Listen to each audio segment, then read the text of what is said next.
What's up, guys? Priceless Parlays back with a quick recap of UFC Kansas City, Carlos Prates versus Garry. I'm just going to be giving you guys a quick recap of my bets and predictions, which did not go as well as you might think. Posted my predictions on here and what I was betting on earlier in the week, and it probably looked like I didn't do that bad, but I did not make any money over the weekend. I had one small parlay hit. We called 9 out of 14 fights correct on our confident picks. We called 9 out of 14 fights correct on our more valuable picks, and we got 3 out of 14 on the long shots, which, I mean, that's kind of what we're expecting to get on the long shots. My goal is to get them at about 80%. On my confident bets, 60% on the valuable and 20 on the long shots. We did 64% on our confident bets, which is bad. Did 64% on my valuable bets, which is pretty good, and then 21% on the long shots, which is pretty average. For the first fight of the night, I picked Edwards money line as my confident bet. I picked Edwards by knockout or decision as my more valuable bet, and both of those did hit. However, my long shot was Edwards by decision, and she got a knockout in the first round. I will say, after the weigh-ins, I did a little bit more research on Edwards and Chandler, and I panicked. And before I put my bets in, I started doing my research on Jocelyn Edwards' former opponents. She has some split decision wins, really close fights with some girls that I thought Chelsea Chandler would probably be able to beat. Some girls that I didn't realize their level of competition was pretty low, and they had pretty bad records. So I was like, man, maybe the safer bet here would have been to go over 2.5. YouTube video was already up, so it's kind of too late for that. I switched it on my bets to over 2.5, and guess what? I should have just stuck with my gut because Jocelyn Edwards knocked her out in round 1, which is pretty crazy. Not going to lie, I didn't see that coming. And then the second fight of the night, Romero versus Kuamba, my confident bet was over 2.5. And I don't care what anybody says, that was an early stoppage. That dude got hit with the big knee. He was rocked. But then when Kuamba followed Romero down and hit him with one hammer fist behind the head and went to hit him with another one, the ref called it. He was right back up. He was good to go. You got to at least let like one clean follow-up shot land, I would imagine. I'm sure Romero's pissed. I'm pissed. It just started my whole night off bad because I did the ladder parlay with the first 3 fights. Edwards money line, Romero Kuamba over 2.5, and Amarim by submission. And the referee blew it for me there. But, last week with Sean Woodson and Dan Ige, same thing. Back-to-back, over 2.5 rounds, getting screwed by the refs. But, that's bad refs, bad judges, and heavy hitters. That's what's going to bust a lot of these parlays. There's nothing we can really do about it. Romero decision was my long shot pick there. So we missed all 3 there. Romero, Kuamba over 2.5, X. Romero money line, X. Romero decision, X. So got screwed pretty bad there, but it is what it is. Next fight, confident pick. Amarim by knockout or submission, smack that easy.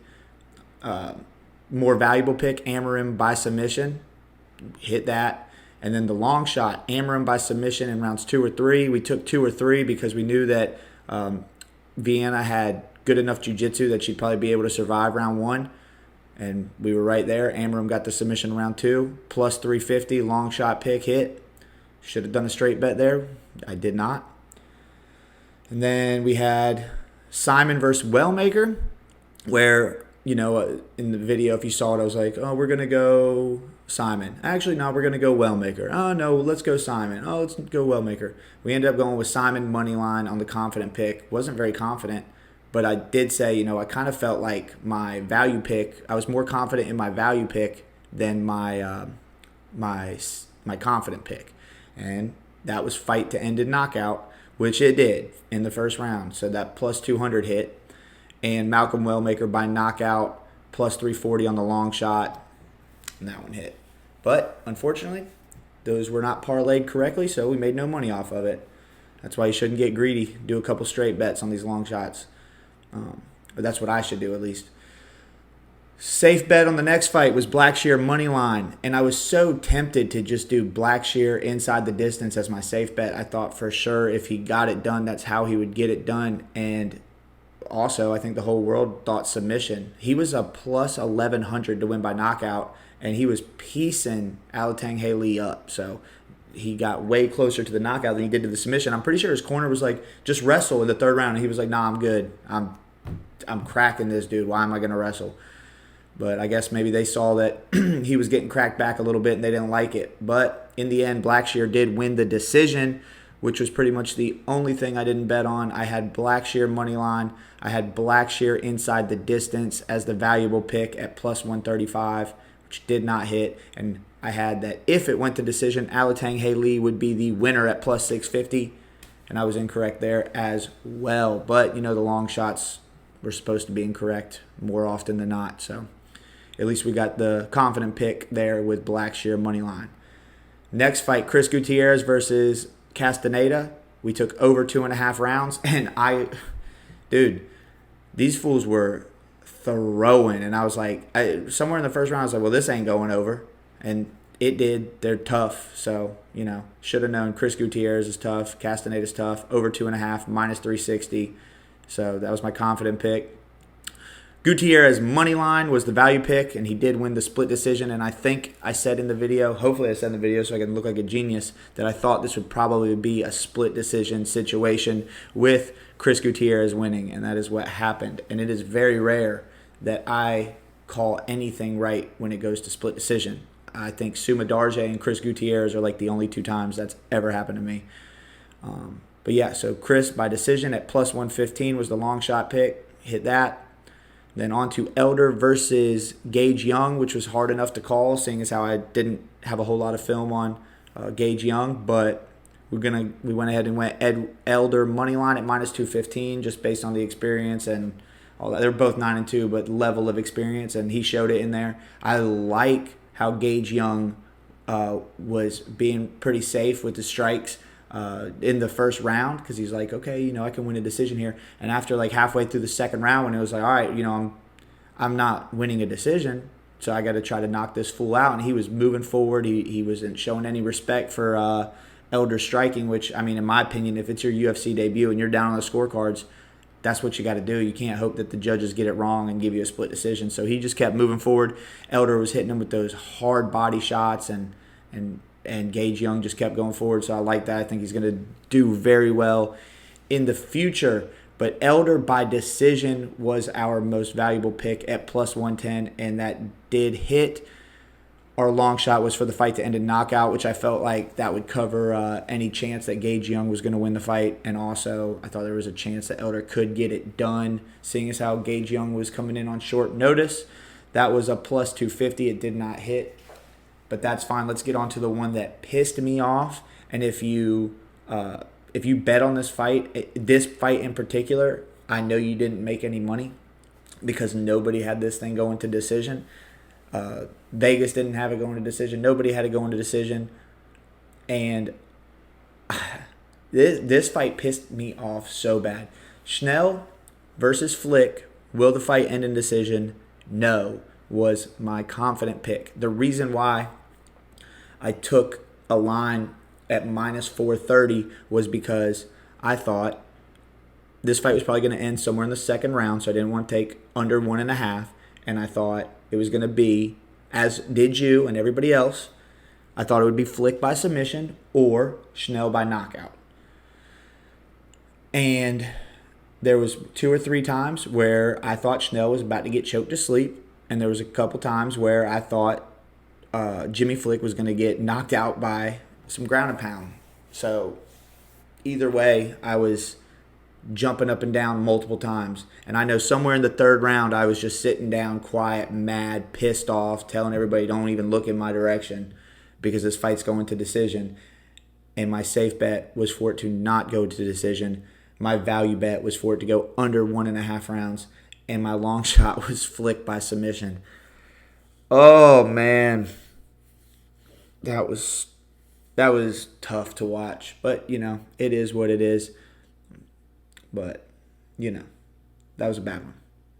But Aliskerov, knockout or decision, minus 270. I mean, that was one of my most confident picks on the card besides that Schnell and Flick fight. And Aliskerov by knockout was the value pick at minus 170, which did hit in the first round. And Aliskerov by decision, which we took that just in case he was too scared to follow Muniz to the ground if he dropped him because of the submission threat. So the long shot pick there did not hit, but the confident bet and the value bet did. And another one where I went back and forth on. I was like, Brown money line, Brown money line, Brown money line. You know what? Let's just take Brown versus Dalby to go over 2.5 rounds at minus 260 to be safe. That way, if they rob him on the decision, on the scorecards, and Dalby wins, at least our confident pick still hits. I don't think Brown is going to finish Dalby. He has never been finished before. Well, guess what? Dalby's 40 years old, and I don't know why I didn't let that come into play earlier. I should have went Brown. I even had people asking me, "Hey man, are you really sure that we should take over 2.5?" No, I'm taking over 2.5. You do whatever you want to do. I took Brown over 2.5, and it bit me in the ass. So, what are you gonna do? Value pick, Brown by decision. We were on the way, but no, you just had to go and put that dude to sleep like that in the most spectacular knockout of the year. Appreciate it, dude. Long shot bet, Dalby by decision. We had to throw it in there. Knew it wasn't going to happen. Oh, well. The next fight that broke my heart. Abus Magomedov versus Michel Pereira. And if you saw the video, you saw where I said these guys have no cardio. I thought Abus's was better. Or maybe not better. He was just going to be less active. I don't know who's got better cardio. I just know they both gas out. And I know that Abus would keep a pretty normal pace. And Michel Pereira would be crazy and flipping off the cage and being exhausted, dizzy, and had a sprained ankle by the end of the first. And as we're watching the fight, and my buddy looks over at me and he sees how sad I am, he said, "Well, that's what you get for posting a YouTube video because it looks like Michel Pereira saw it. It looks like he heard you and was like, oh, you think I'm going to gas out in round 1? And he didn't do nothing. I think he threw like 10 strikes in round 1 and was getting cracked and looking like he was just going to conserve his energy for round 3. And then in round 3, he was getting cracked. So under 2.5 did not hit. Probably my second or third most confident pick of the night. 2 out of my 3 most confident picks of the night didn't hit. That's embarrassing. But I did take Magomedov money line as my valuable bet at plus 120 because I knew Michel Pereira wasn't that good. Long shot, I did take Pereira knockout round 1 because we figured, he'd be going crazy and stuff. But plus 600, that did not hit. But at least we got the value bet there. And the next fight, Giga versus Onama. If you've been watching my social medias on Instagram or TikTok, you know that Giga was my favorite underdog in this fight. And he looked all right. He looked good in round 1. But he just... I kind of thought first round he'd win, second round he'd get grappled, or maybe the other way around. He'd get grappled in the first and figure it out in the second, and then he would just need to stay away from the takedown in the third. It was pretty much that's what happened, except he did not stay away from the takedown in the third. His corner was screaming to stand in the center and box, and he did. And when Onama shot for a takedown, I don't know I heard a noise. It sounded like they headbutted, whatever, something happened, but he got taken down.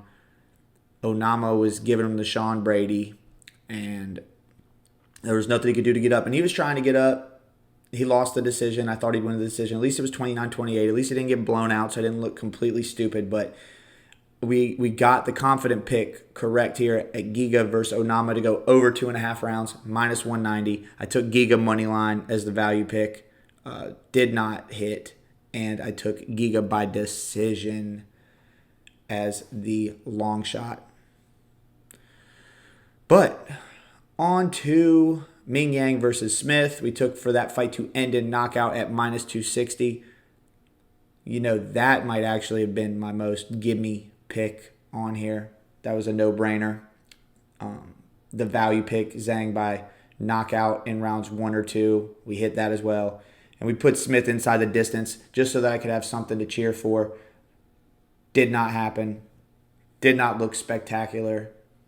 Kind of did what people thought he was going to do. I didn't think he was going to do that this time. I thought he was going to go out on his shield. But he kind of curled up in a ball. It is what it is. He didn't want his kids to see him all bloody, I guess. So I feel you. Main event, Garry versus Prates, over 3.5 rounds. I told y'all that Garry was going to be smart and use his fight IQ. And that's what he did. He took it over 3.5 rounds relatively easily. Once he got into the 4th round, things started getting a little tough. 5th round, oh, dude. I didn't care because I love Carlos Prates. So whenever he was getting cracked, I was like, we're already over 3.5. Like, I don't look like a complete idiot. Finish him. And he didn't. But he got him in some pretty provocative poses there. I don't know if you guys saw that. He had Ian Garry crawling away at one point. So, Prates, I don't know what the fighting nerds are going to do now. They've got a loss on their record. They're not going to have the same aura, but they're still a bunch of badasses. So, hopefully Carlos Prates will bounce back. I'm sure he will. We took the over 3.5 there as the confident pick. We took Garry money line as the value bet.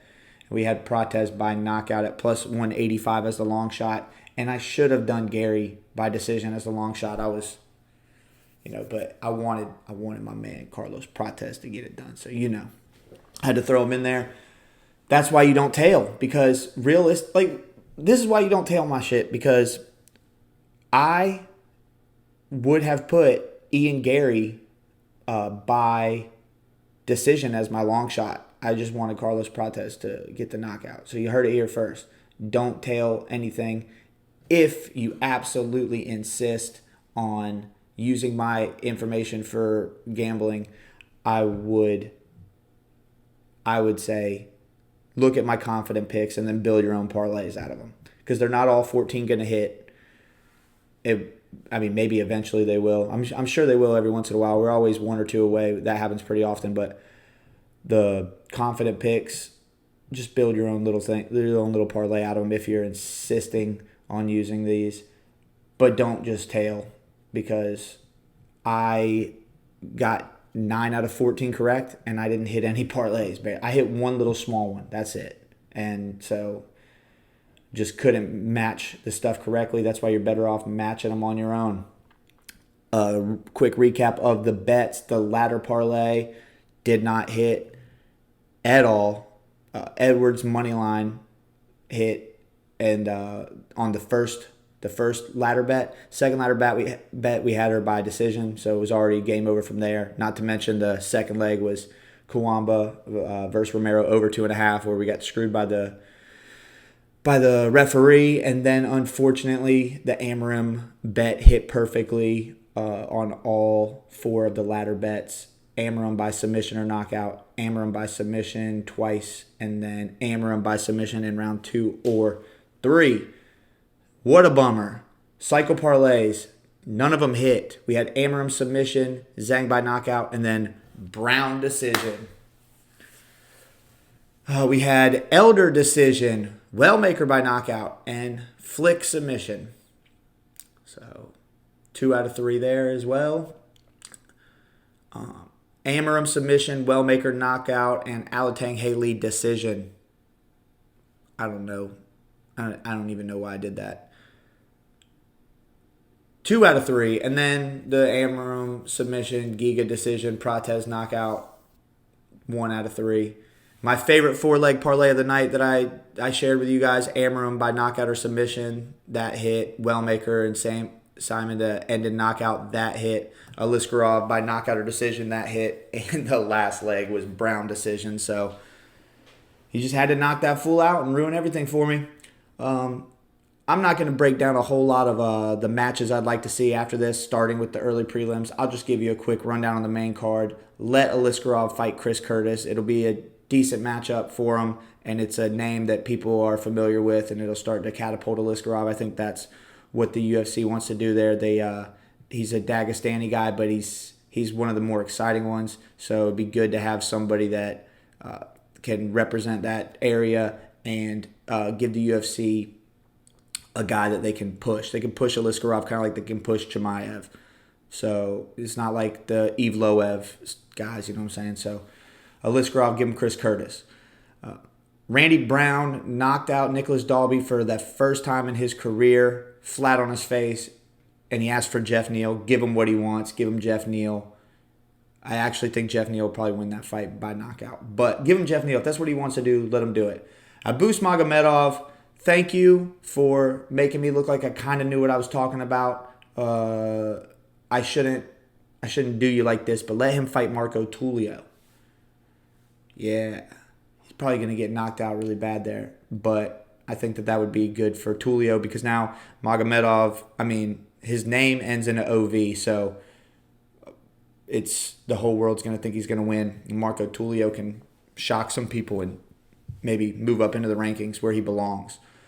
David Onama, let's let him fight Arnold Allen. They both just beat Giga Chikadze, and because Onama just beat Giga Chikadze, I would like Allen to avenge me because I actually bet on Allen in the Giga fight. So bet on Giga in the Onama fight. Avenge me, Arnold Allen. Thank you.